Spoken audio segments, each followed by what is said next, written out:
What's up, everybody? Damon here, and in today's gaming news, Sony is suing Tencent for pretty blatantly copying one of its games. PS Plus games for August are announced, and a unique classic Nintendo game returns. This is your Daily Fix.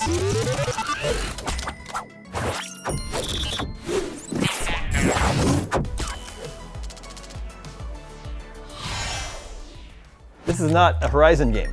Sony is suing Tencent, alleging its upcoming game, Light of Motiram, is, quote, a Slavish clone of SIE's Horizon series of video games. The complaint, which was filed in a California court last week, alleges that Tencent's upcoming adventure game, Light of Motiram, is illegally similar to Horizon Forbidden West and Zero Dawn in everything from creature design to protagonist to marketing materials. The complaint outlines numerous similarities, comparing various marketing screenshots from both games as well as the game descriptions. Like Horizon, Light of Motiram takes place in a post-apocalyptic world overrun by giant robot dinosaurs who roam large, natural environments such as tropical forests, deserts, and snowy mountains. Humans, just like in Horizon, live in tribal groups and must fight the machine animals to survive. Both games even feature red-haired female protagonists that wear very similar outfits, and Motiram even has its lead sporting a device awfully similar to Aloy's Focus earpiece. Furthermore, the complaint notes that, quote, fonts, symbols, lighting, and points of view are also highly similar.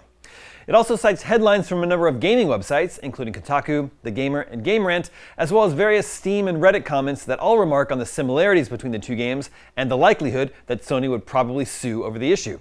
Per Sony's complaint, Tencent allegedly knew exactly what it was doing here.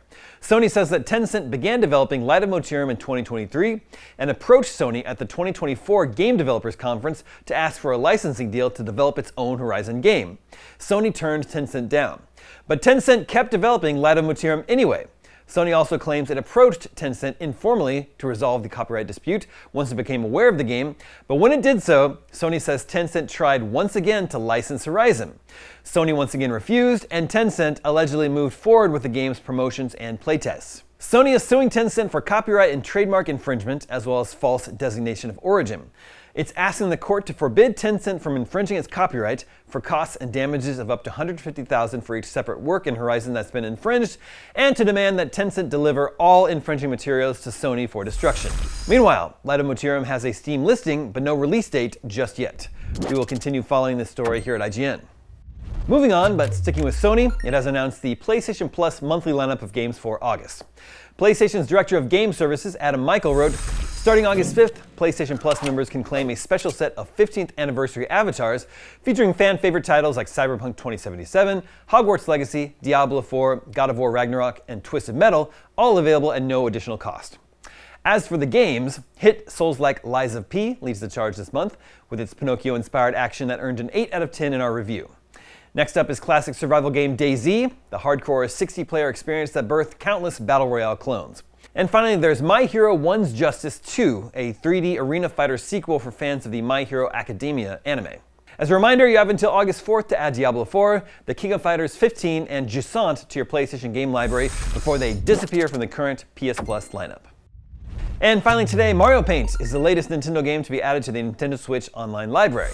A Super Nintendo classic, Mario Paint encourages many forms of creativity, including art, music, and animation, and, up until now anyway, was entirely unplayable for anyone who didn't have the game and the console from the first time around. The 1992 OG release permitted players to plug in a mouse controller, which could be why Nintendo has chosen to resurrect the long-lost classic. One of Nintendo Switch 2's most hyped features is its new mouse controls, making this a natural game to add to the NSO library.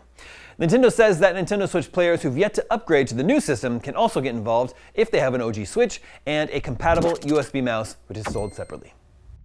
And that's your Daily Fix for Tuesday, July 29th. Now is a great time to score some incredible games through Humble. Live now through August 5th, grab Warhammer 40k Rogue Trader, Daemon X Machina, Death's Door, Cat Quest 3, and more. Whether you're building your backlog or discovering something new, it's the perfect time to pick up these fan favorites. Plus, every purchase supports a good cause. This month, your Humble Choice membership supports Covenant House. Get a curated mix of PC games every month, all for just $14.99. Skip a month or cancel anytime, and know that 5% of your membership goes to charity. And a special bonus, Humble is actually running a deal on this bundle, so use code JULY25 to get this month's selection for only $10. I'm Damon Hatfield, and for all your video game news, stay tuned to IGN.